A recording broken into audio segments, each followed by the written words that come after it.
All righty. Good afternoon, everybody, and good morning to those of you who are joining us from different time zones that are not in the afternoon. My name is Kirk Kovieski with First Service Residential, and welcome to our HOA webinar and Q&A, 3 Keys to Smooth Staff Changes. Really grateful that you're taking the time to join us today. And before we officially get started into some housekeeping items and some legalese, and before we get to our presenters, just a couple of things right out of the gate. Just first and foremost, again, thank you for joining us. We know that in your roles as board members, it's a volunteer position, right?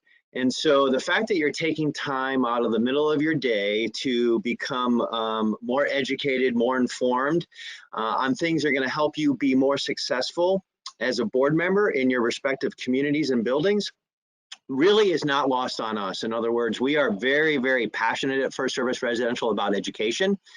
And, you know, we get paid to do this, you don't. So the fact that you're taking time out of your busy schedules to do this on a volunteer opportunity is just we're really grateful for that.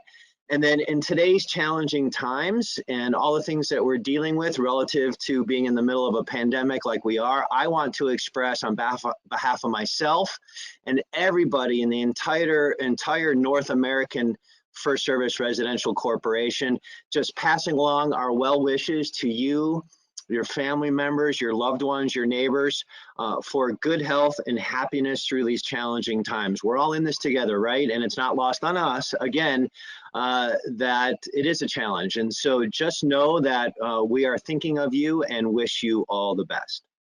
So with that, let's talk about a few housekeeping items.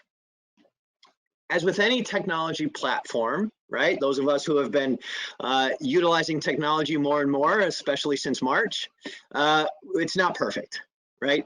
Mistakes may happen. Now, in full transparency, it might be operator error. I'll throw that out there, but also with technology, whether it's internet connections or the platform itself, sometimes challenges can happen. And so the technical difficulties we're not expecting any, but if it does happen today, we do ask for your patience and your consideration, and stay patient with us if it happens, and I will totally own it if it's operator error. So thank you very much for that consideration. Also, please feel free to take notes on today's presentation. However, we will also be contacting you after the webinar today because we are fully recording today's webinar. So please feel free to take notes, but also know that the presentation will be available after today for you to review via the recorded portions. And then lastly, please do keep your microphones muted during the presentation. A lot of feedback could happen, a lot of background noise could happen. So you will have an opportunity to submit questions at the end of the presentation via the chat box on the right-hand side of your screen. So I'll share the logistics of that a little bit later after we get through our presenters and get into the Q&A. So please do be cognizant to keep your microphones muted during the presentation. All right, so we're ready to start. Again, as I mentioned, my name is Kirk Kovieski. I'm Vice President with First Service Residential, and I'm joined today by Dave Potter, Joyce Winward, and Ivana Kolmenovich. And I wanted to take a minute here to let each one of them introduce themselves, tell us a little bit about who they are and what they do for First Service Residential. So first, Ivana, why don't you go ahead and introduce yourself? Thank you, Kirk. Thank you, everyone. My name is Ivana Kolmenovich, and I'm an on-site manager with First Service Residential. Been with First Service for about 4 years and approximately 10 years in the industry. I love this industry because we are dealing with the biggest asset of your life, and that's your home. So I'm always looking forward to working with all homeowners and also board members, committee members, everyone. It takes a village. Excellent. Thank you, Ivana, for that. Next, Joyce. Thank you, Kirk. Hi, I'm Joyce Winward. I'm a regional director at First Service Residential, and I've been a community manager in the industry for about 23 years now. The biggest joy I get out of managing associations and working with my team is taking the community and making it look better, improving it, and fixing all the streets and the roofs and those type of things. That's really where I get my joy from. Thank you, Kirk. Excellent, Joyce. Thank you for being here. And last but certainly not least, Dave, go ahead. I see how it is. You saved the worst looking headshot for last. It's okay. I have a great face for radio. My name is Dave Potter. I'm a regional director here at First Service. I have been with the company for about 9 years, and I've been in the industry for about 15 years, which I like to joke is about 105 dog years in actuality. My favorite part about working in the industry is being able to help homeowners work through their problems and help associations stay on track if they are, or if they've somehow gotten off track in the past, get them back on to having a balanced budget, fully funded reserves, and staying on top of all of their maintenance challenges. My father actually worked in city planning, so I like to think in some ways, since HOAs are the smallest unit of government out there, I kind of stayed in the family business. Excellent, excellent. Well, thank you all for those couple of minutes of your introductions. And so before we jump into the conversation today, I do want to just share a little bit about what we do at First Service Residential. As the leading property management company in North America, our mission that you see here on the screen, deliver exceptional service and solutions that enhance the value of every property and the lifestyle of every resident in the communities we manage. We are extremely passionate about this. And, you know, it says there in the communities we manage, we look at it as servants. We are servants to you. For over 40 years, First Service Residential has served many of North America's premier communities across over 26 markets in North America. In the Western region alone, to give you an idea of the scope of what we do, in the Western region alone, Arizona, California, Nevada, Western part of the United States, we have a portfolio of over 1,400 associations, condominium associations, large scale planned master community associations, high rises, co-ops, things of that nature. So just know that First Service North America brings the full resources to bear on behalf of your association. Our goal with these webinars are to share best practices and to keep your community's best interests in mind. And then finally, before I kick it off to our first presenter, I do want to share a little bit of a legal disclaimer. I am not an attorney. We are not attorneys, nor do we play attorneys on TV. So the webinar that's provided today, the information provided today is for information only and does not constitute legal advice. Can't promise that that's the only legalese that I share with you today, but that's the official company line. So again, thank you for joining us. Today's agenda, we just handled the introductions and then the 3 keys for successful staff changes. Key number 1 is to plan for a transition before it happens. Key number 2, rely on your support structure. There's standard operating procedures and technology that can assist you along the way. And key number 3, communicating the changes and being updated throughout the process, both as a board member as well as for your homeowners. Like I said earlier, we will have a Q&A, and then we'll share a little bit about our resources going forward beyond today's webinar. So let's kick off our discussion today and take it over to Dave Potter, who's going to share a little bit about key number 1, preparing for staff changes. Dave, go ahead and take it away. Thank you, Kirk. It's a long-standing tradition at First Service that they always give the legal disclaimer shortly before I speak. I'm trying not to have a complex about it, but I'm glad we're continuing that here today. So first things first, remember that staff changes will happen. And I think this is a very important mindset to get into. Whether your manager gets promoted or a staff member relocates or God forbid it's some other kind of unplanned change, a transition is going to happen. Your association will face staff transitions at some point in time. And the question then becomes, how do you navigate these changes in a way that improves your association's reputation, safeguards important information during the process, and maintains a strong relationship with residents? And additionally, and something worth keeping in mind, not all transitions are created equal. If your transition is an on-site, fully staffed community, you may experience something different than a community where your manager and the whole management team services several associations, what I like to call portfolio land. Keep in mind that your management company should work with you and your board to ensure that the process is transparent, realistic, and effective.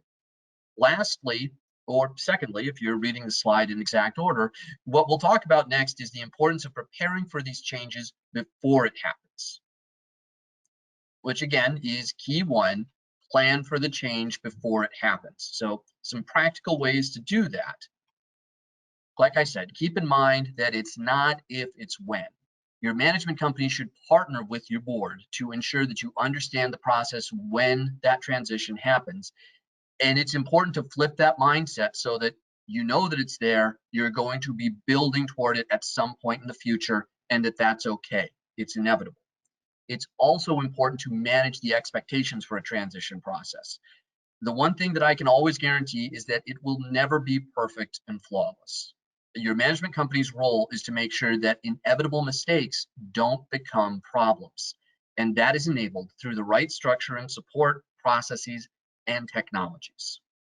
It's also important to be proactive about it. Your management company should be taking steps now to ensure that managers have the processes and tools they need from the get-go. Regional directors should ask new managers 90 days in, and this is something that I generally do with my team when we go through a transition. What did we miss on this community? What would have helped you to know at the beginning? And if they have some meaningful answers to that question, their job then becomes to memorialize it and construct a process so that they can hand that knowledge off to the future manager that will be taking their place someday. Again, change is inevitable, so start planning for it today. You should be using, as a manager, working documents so that if you win the lottery, anybody can come in and pick up as close to right where you left off as is humanly possible. In terms of having an example of what that means, that was one of the things that they asked us for when we were putting this presentation together. What I came back to was that a genesis moment for a tool that we use here at First Service called the Standard Operating Procedure, that actually came forth from an experience that I had with one of my portfolio clients a couple of years ago. They were going through their inevitable portfolio manager transition, and the feedback that I got from the board at that time was that they spent a lot of their time training the manager on all of the little nuances and idiosyncrasies of their particular community and how they like to do things. So what the new incoming manager and I did was that we just created a couple of Word documents. It was nothing fancy, nothing extravagant, but those Word documents just kind of captured a process and a flow for some of these key things that they were looking for. And the main document centered around how they wanted to produce the agenda and therefore the board packet for their board meetings. Once we captured all of that detail down, including one that the president likes to review and approve the agenda 10 days prior to the meeting, not the inevitable 8 days or 7 days that were just normally happening in our board packet production process, the next manager didn't make that timing mistake again, and the need for that training went away. It seems like such a small detail, but it's an important nuance that is very important to them because it allows them to have full input into how their meeting works. Their comfort level with a new manager increases immediately when the president gets that agenda email 10 days out and they don't have to say anything. I liken that to if I go to a restaurant that I frequent often and the server actually recognizes me and says, "Oh, thank you for coming again, Mr. Potter. Would you be having your usual tonight?" It makes me feel very cared for, very thought of. And I think the SOP's goal is to capture those little nuances and create that kind of experience for our clients. Excellent. Thank you, Dave, for that. So, so what is your usual, Dave? It depends. If it's a steak, I actually like it well done with very little sauce on the top, actually. I like to get the full experience. Dave, I should have never asked you that question. Really? A well-done steak? All right, I digress. But Dave, look, besides the fact that you like your steaks well done, given the insights that you shared with us today, for our attendees, what would you say if there's like one main thing based on what you shared today that you would want the attendees to take away from your part of the presentation? What would that be? I think the big one is what I alluded to earlier about a transition being inevitable. A big part of that is you need to make your management transitions a safe topic and not a taboo one. The instinct is to not talk about them because it is a pain point, and you need to turn that on your head if you're going to eliminate it as a pain point. The transition is going to happen, so create a culture where you're planning for it and working toward it constantly, not just when it inevitably happens. And that positive culture must include the board. I've noticed that shift with one of my longtime clients, one that I've worked with since I was a portfolio community manager, and I'm now the supervisor on it. And it's taken a lot of time, but we've built up the muscle on transitions and established trust on accomplishing it with minimal inconvenience. So it's now perfectly normal to be in the middle of a board meeting and we're working through the inevitable issue that comes up, and a director will kind of lean forward in the chair and say, you know, I think we really need to create a standard operating procedure for this for the future. It helps them as much as it helps us as a management company because now they have that SOP for if this ever comes up again. And we have that knowledge memorialized so we can transition it to a community manager in the future. I keep wanting to have this system where it's like the Matrix, where we just have a USB drive and we can insert it into the base of somebody's skull and transition all the data. But our development team keeps looking at me like I'm crazy for some reason that I don't understand. So we use SOPs instead, and it's part of this continually building a strong, positive relationship with the client. Excellent. Thank you, Dave. Well, we're not going to go down that rabbit hole relative to the Matrix.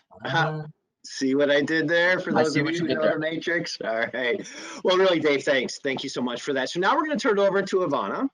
And now that, Ivana, we've talked about the importance of planning ahead for the staff changes, and like Dave mentioned, the inevitable gravity that it's going to happen, what kind of foundation communities have in place? So talk about key number 2, the relying on the support, structure, and standard operating procedures. Ivana, take it away. Perfect. Thank you so much, Greg. And I'm so glad, Dave, that you mentioned how much your support team matters, because the manager is the face, but it does take a village. Everyone from accounting and IT to regional directors, VPs plays a part in ensuring that your association's transition goes as smoothly as possible.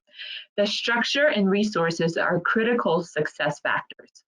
Lean on your support team during these transitions when you need that guidance or assistance with specific tasks, particularly when you are in between that community manager. Have a plan for transferring institutional knowledge. Having the right technologies to enable this is key.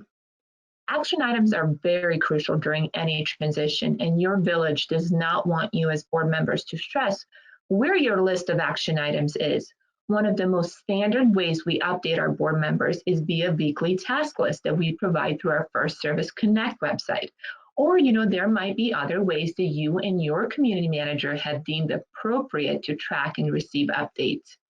We have the right tools to protect and save your documents, and especially if you receive the updates via Connect website.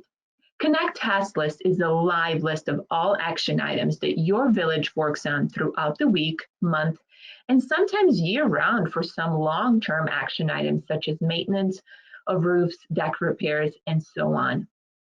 During a transition, the task list is transformed into a unique workflow where you can oversee updates from the village, including your RD, VP, assistant community manager, accountants, or even vendors at a glance of your phone or laptop. Technology is very important during a transition so that action items are not lost during a transition. During a couple of transitions that we have completed, we met with board members to go over typical weekly reports they received. Be prepared to work with your transition team and let them know what works and what didn't work when it comes to your action items. We have discovered with this particular board that when we mentioned that with a slight change of converting their spreadsheet into a live document, it helped them extremely.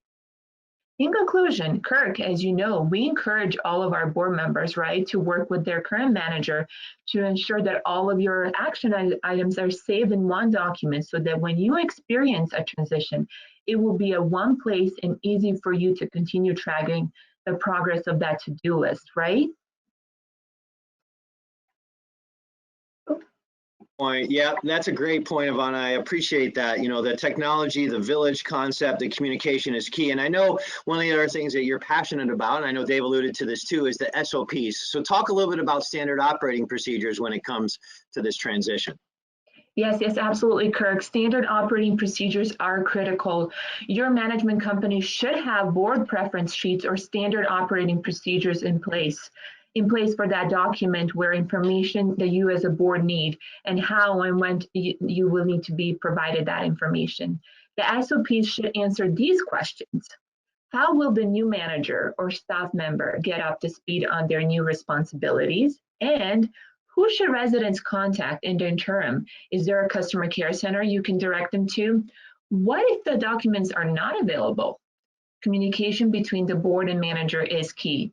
They should be prepared to review any action list and minutes to assess what the association's priorities and needs are. Weekly reports are part of our SOP. As board members and volunteers, you should be able to view that task list status update on a weekly basis while sitting down to enjoy your coffee on a Saturday or Sunday morning. As mentioned previously, this is available in Connect as well, but your community manager should send it to you via weekly email and or as agreed upon. The weekly communication tool not only highlights the status of the action items, but also how many calls were received throughout the call center, what work orders were processed, new ownership changes, and any architectural modification changes. Our system enables us to pull many reports that highlight services provided on a daily basis, weekly, and so on. So you should work with your community manager on what statistics you should receive via weekly reports. Another important communication tool is also with committee members as well. You as board members want to coordinate with your community manager what reports, communication certain committee members need to receive. We have found it very helpful when committee members receive weekly reports from landscapers or gate companies to review.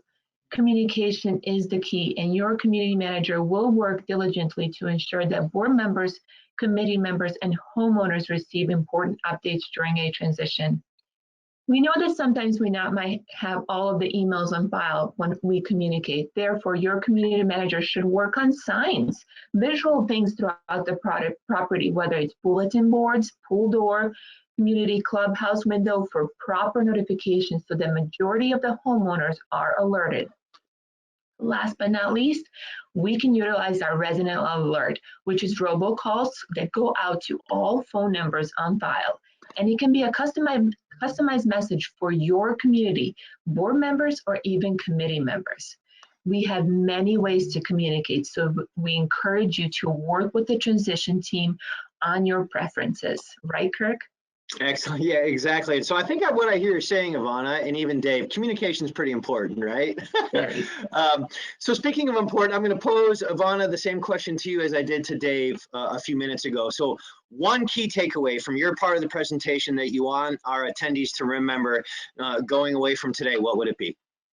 It would be that manager transitions are bound to happen in our industry, but what board members and community managers can do is be prepared for it.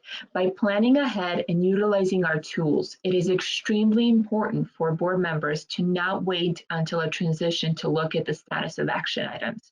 We have all the tools to help you track what your village is doing on a weekly and a monthly basis. It is always the best practice to reach out to your village if you have questions or concerns, and especially if there's a transition.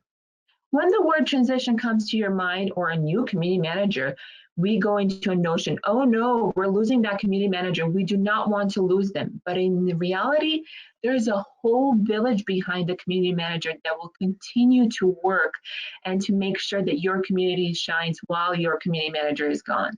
The village will ensure that it's a smooth transition. Will there be bumps in the road? Sometimes they do occur, but as your village, we are transparent with our tools, systems, and we will always work on improving it and aiming high for our board members and homeowners.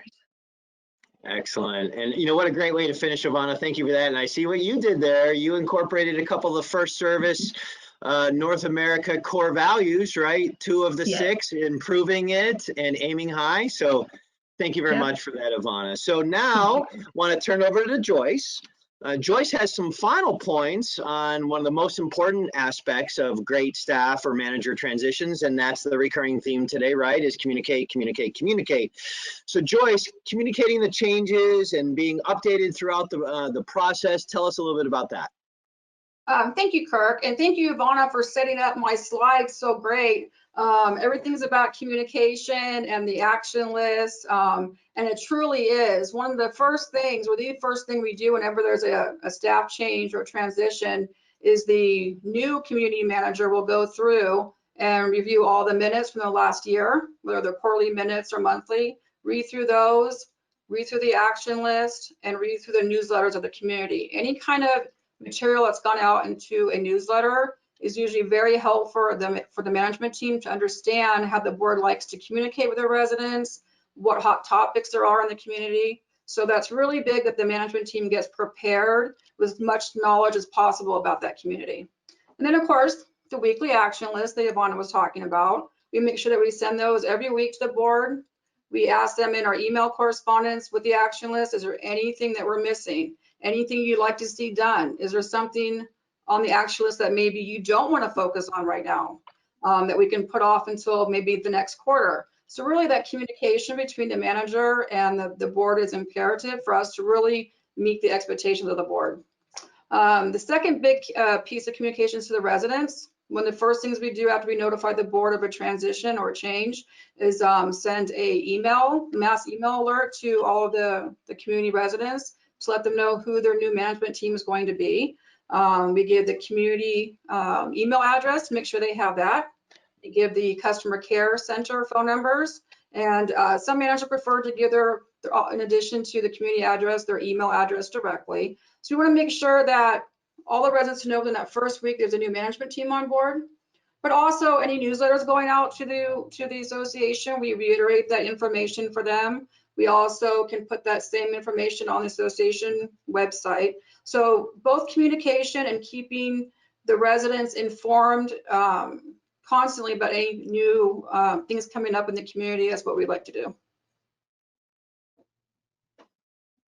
Excellent. So Joyce, oh yeah, I'm sorry, go ahead. So I was going to say, I know there's some additional insights, right? You know, and some of your experiences as a regional director, the things that you've experienced in your role in all the years. So share a little bit about some of the additional insights that you have, and then I'll also tee it up for you, right? You know what's coming next after that. Share your additional insights and then give us that one takeaway that you would want our attendees to remember.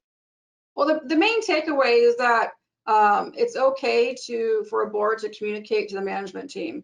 Please don't let things fester. Just contact us right away when there's something needs to be done, or if we're not doing something exactly to your liking, then just communicate with us. We want to do a fantastic job for you and your community. We want to have a great partnership with you. So just communicate and we will do our best to make sure everything's done appropriately for you. Excellent, excellent. Thank you for that, Joyce. Joyce, Ivana, Dave, thank you so much for those insights. So at this point, we would like to go into our Q&A portion of the session. So as I look at my moderator panel here, it looks like we have a significant number of attendees, looks like over 100 attendees. So now that we move into the, yeah, right, right, great attendance. And so thank you to all of you who are attending. So now moving into the Q&A session, on the right-hand side of your screen, folks, is a chat box, okay? So you can click on that and you can see when you go into the chat box, the area that says, you know, go ahead and type message here, and then that will be sent over to us for responding and for addressing. So I will, give me a minute and let a few of these questions come in. And oh, by the way, when it comes to these questions, please know that with the large number of attendees we have, we will try to get to all of the questions, but if we don't get to your question, please know that our team we will have a list of all these questions, and we may in fact get a hold of you after today's webinar. If your question wasn't asked and answered live here today, you will be receiving a communication from us with an answer to your question. All right, and so what I'll do is I will look at the questions, and then Joyce, Ivana, and Dave, don't rest on your laurels, because I will fur out the question to you. So how about this? Let's start with this one. What does the readiness or a change of the community manager look like? So again, what does the readiness, and if I was to interpret this, you know, what does the manager itself, the new manager coming in, what does their readiness look like, right? So Dave, why don't I go to you on that one? In terms of their readiness to take on a new community, it should be largely dependent on what their support team is doing for them. I work predominantly in a portfolio world, so that's always where my mind tends to go to. So in that model, their readiness to take it on is dependent on how good a job their regional director or vice president has done in structuring their portfolio for balance of workload, which is something we pay a lot of attention to here at First Service. And what they have done, as I've talked about, prior to this transition happening, to be prepared for all those little inevitable nuances. If you haven't done any prep work as a management company for it, the incoming manager is going to not just be drinking from a fire hose, they're going to be drinking from a fire hose and getting hit in the face with a fire hydrant, because they're literally going to be learning every single thing about the community as they go.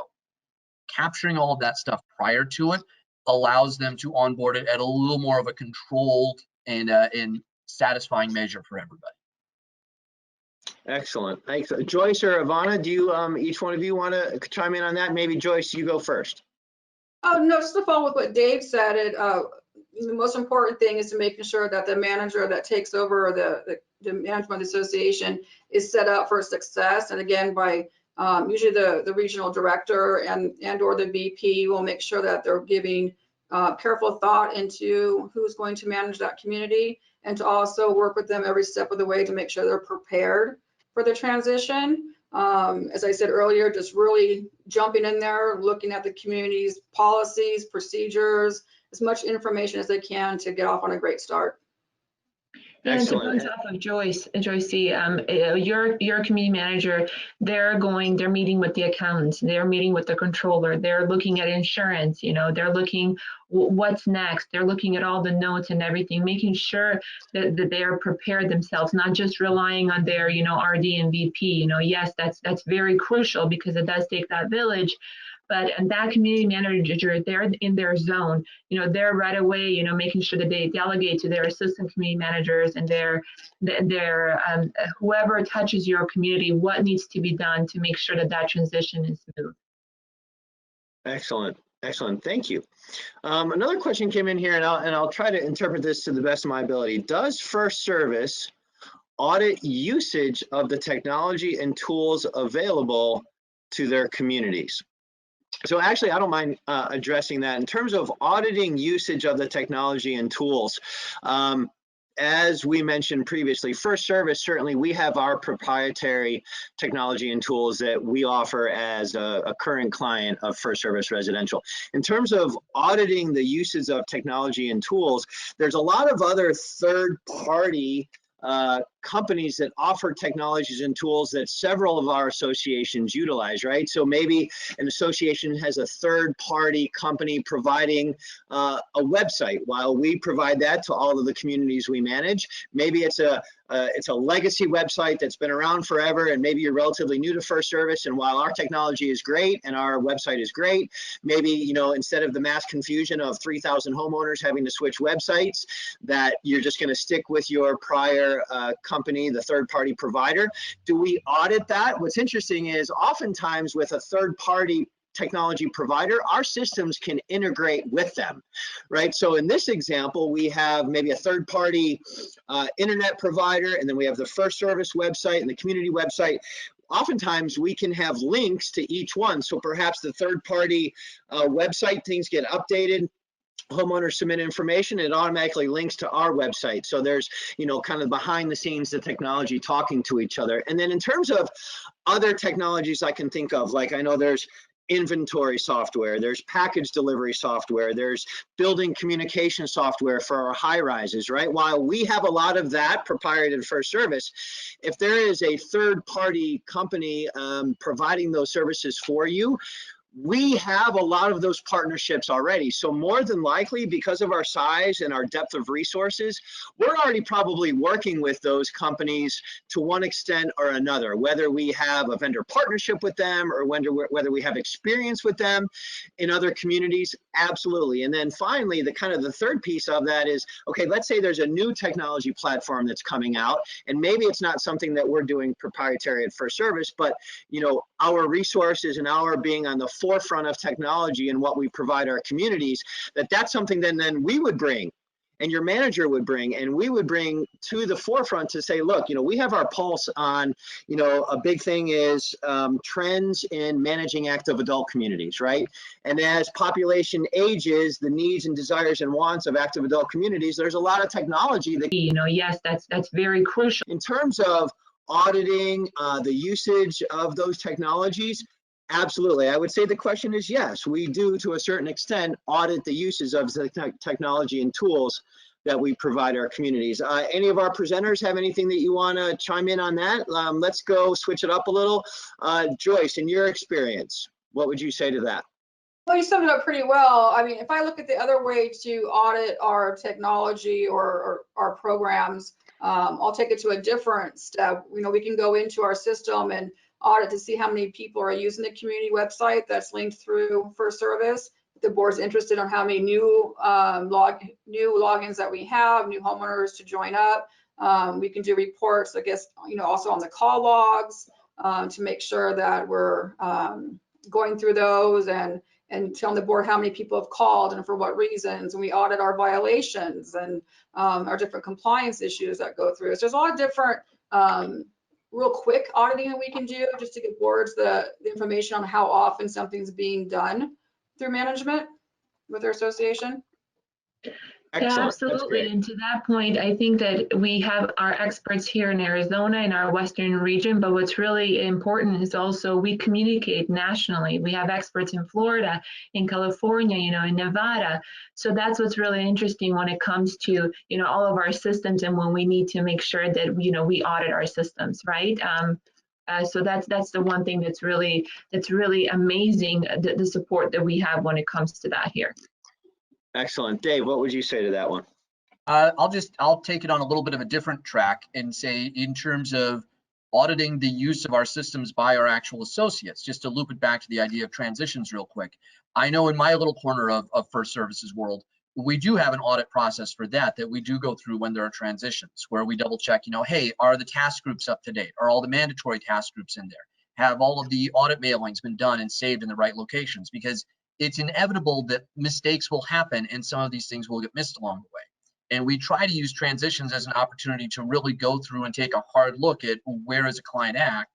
And as I said earlier, keep a mistake from becoming a problem later down the road. Yeah, and that's a great point. And all three of you have great points, right? Joyce, like in the moment, the actual auditing, Ivana, our national resources, and Dave, to your point, thank you. Bring it back around to the transition piece.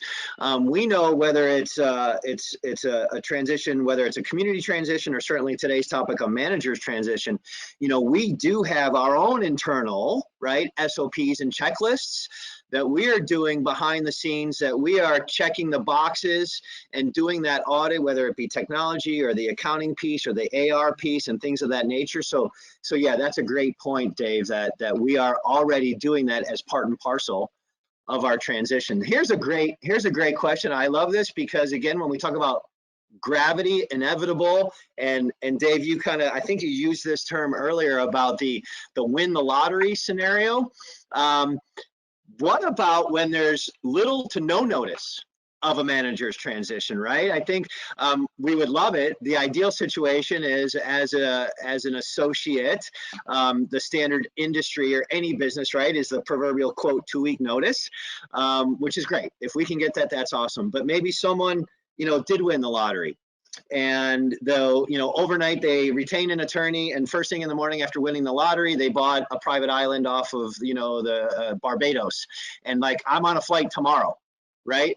So let's talk about like little to no notice of a manager transition. Hold our hands through that. Ivana, why don't I bring that to you first?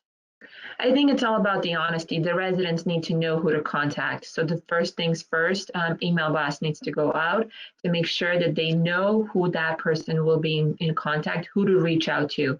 Again, that customer care center, we have a 24/7 customer care center, direct them there and make sure that our internal customer care center knows who is going to be that point of contact individual during that transition. I think that's absolutely crucial to make sure that our homeowners know. That way, you as board member, you know, you're not walking through the community and they're not saying, hey, who's the new manager? Who's this and that? We want to be upfront and let them know right away, this is going to be, you know, who's going to be your point of contact. It's no longer this individual. So that way you as board members can kind of breathe a little bit and make sure that you direct everything to us so that we take care of that for you. Exactly. Yeah, we don't want to be floundering. Who do we contact, right? Joyce, what would you say with little to no notice of a manager change? So that's actually happened in the past. Somebody had to leave for reasons with the family, go out of state, and did not come back. So yes, there's times when that happens. Ideally, we like to, until we have a permanent manager put in place, we will look at our current management team and see the best placement for a temporary. Typically though, it's, in my case anyways, the regional director that will take over and manage the community temporarily. That temporarily can go anywhere from a couple of weeks until, you know, for 30 days. I've actually been known to manage a little bit longer in some cases until I get the right fit for that community. And the best way to know that is not only my knowledge as being the regional on that property, but also by managing them for a little bit. It lets me know exactly what their needs are, and I can better place who I'm going to transition their community to. Exactly. Great point. And Dave, you're a regional. I don't want to take words out of your mouth, but that's exactly the role of what our regional directors are to do, right?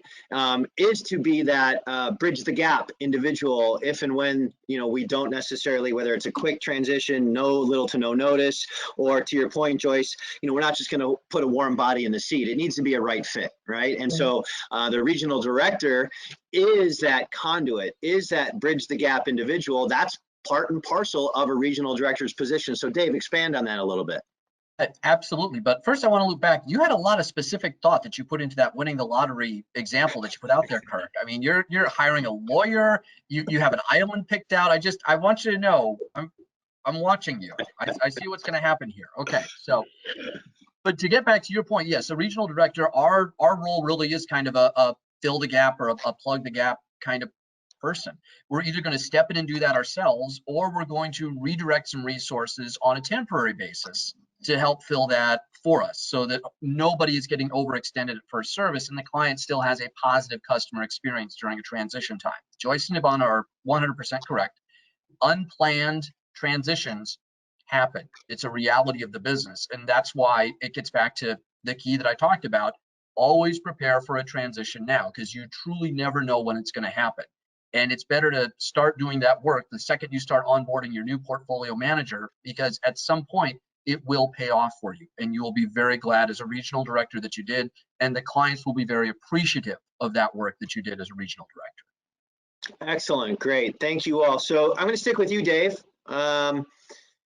Great question. How does First Service find possible candidates to replace our manager? Do we utilize third-party recruiters, or is that an internal process? It's yes to all of the above. We don't, at least in my little corner of First Service, we don't have one specific prescribed method. It depends on external sources for recruiting. Depends on, you know, just putting it out on your website and letting people apply. It depends on doing recruiting yourself. That's one of the things I like to do at CAI and CACM events, is get to know other community managers so that in the event they're ever looking to make a change, we can have a conversation about that. So you don't ever just put all your eggs in one basket when you're looking for somebody new, and you don't even necessarily look for somebody that has industry experience. I mean, the thing about being a community manager is it's a career that you don't go to school for, you don't train for in any way other than actually doing it. I had no experience of being a community manager when I started, and I always remind myself of that when recruiting ever forwards me a resume and I see no industry experience on it. It's never an automatic disqualifier.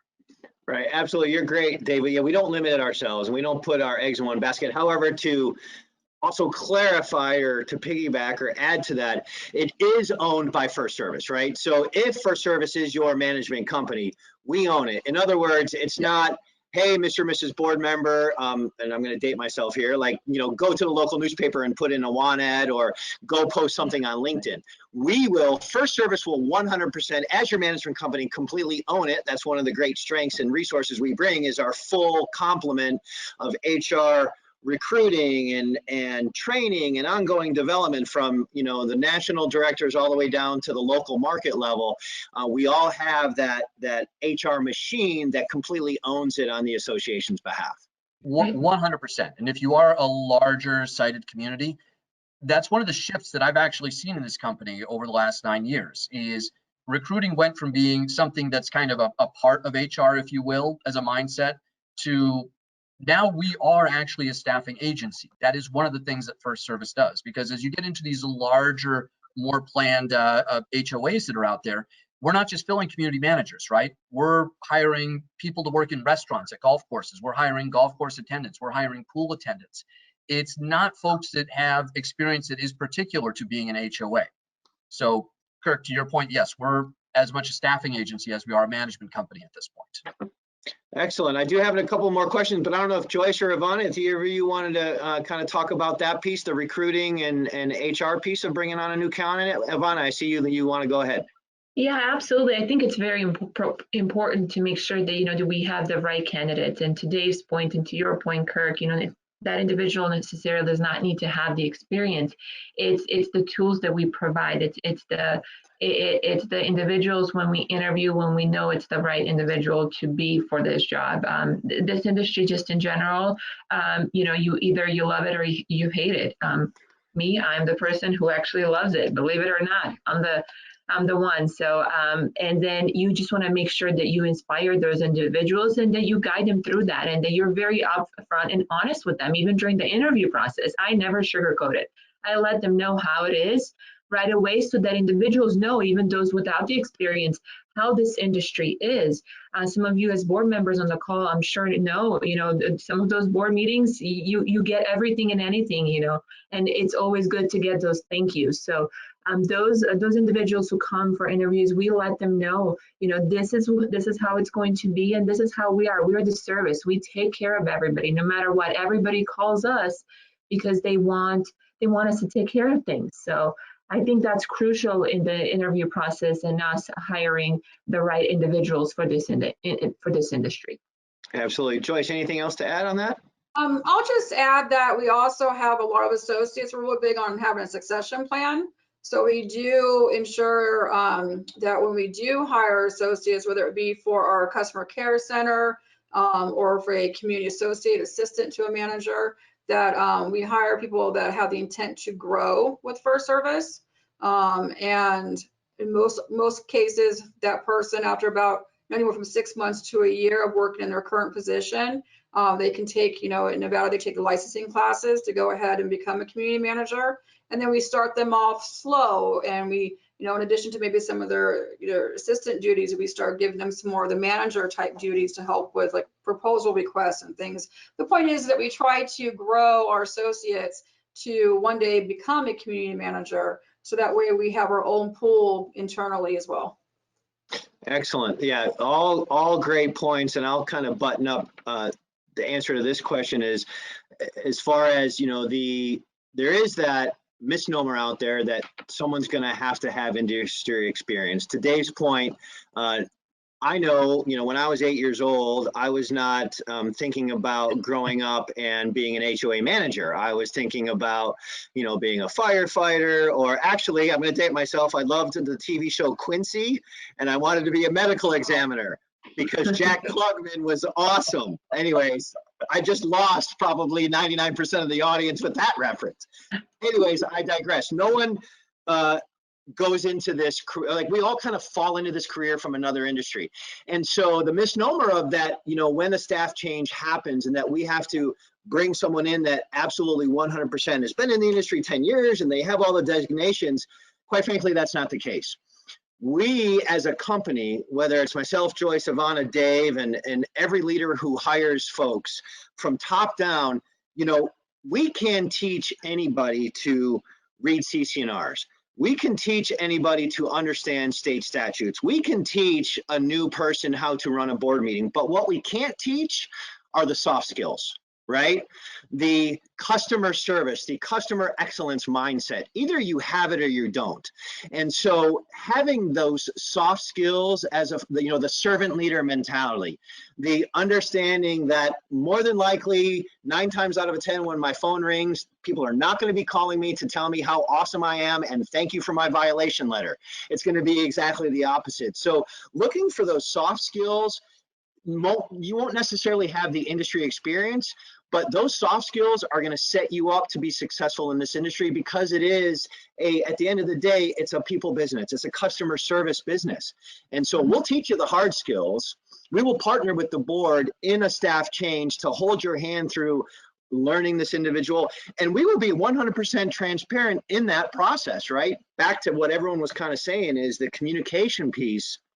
When a staff change happens, we will bring that new individual to you, and, meet and greet and say, here's your person and here's why we chose them to be your new manager, or whatever staff member it is when staff changes happen. So great point. I'm glad we were all really able to expand on this. So this is great because it goes right along with this theme. Is I believe Dave, here's a question. I believe Dave mentioned that staff changes should not be taboo, right? It's gravity.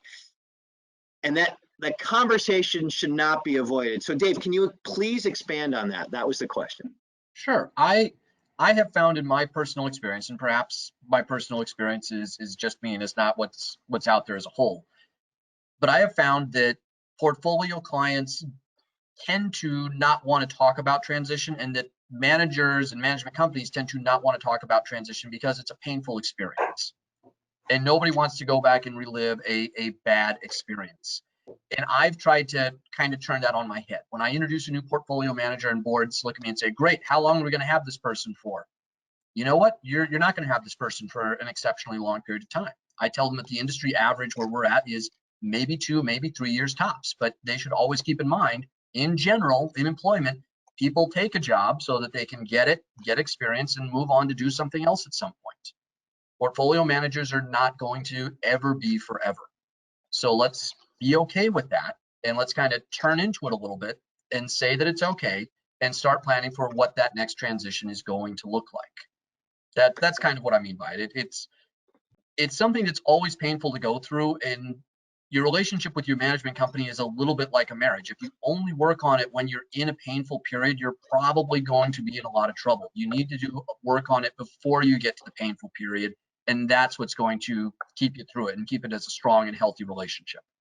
Exactly.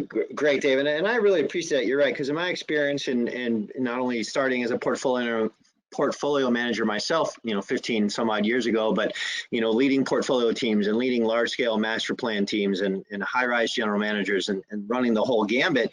I think to Joyce's point earlier, in terms of our growth and looking for associates who are interested in the next opportunity and truly sticking with this as a career, part of, the change isn't always negative, right? It's not because someone's leaving the company or they can't handle the industry. I see oftentimes someone who's in this career, yes, the portfolio manager, for this not to be a taboo conversation, most of the time that's the entry level position into this industry. Maybe it's an assistant, but from a manager's level, that is the entry level position, is portfolio management. And so for those folks who want to grow in their career, 2, 3, 4 years as a portfolio manager or different portfolios, and now they've raised their hand and we've identified them as growth, their next opportunity is probably on a sited community, right? The next step up, more complexities, larger teams to manage, more dynamic staffing. So it's not always a negative thing. And in those cases, that's why we're so passionate about it. That person's not going anywhere. So they're still a resource. So when the manager change happens, that person's still a resource for the board that they're leaving. They're still a resource for the incoming manager, and they're still in the organization. So even after 30, 60, 90, 180 days, maybe a year from leaving a portfolio account to go manage another community with First Service, that person's an email or phone call away when a staff change happens, right? Kirk, I'd like to add that it also, why majority of the boards don't really expect or want to have a change in the manager.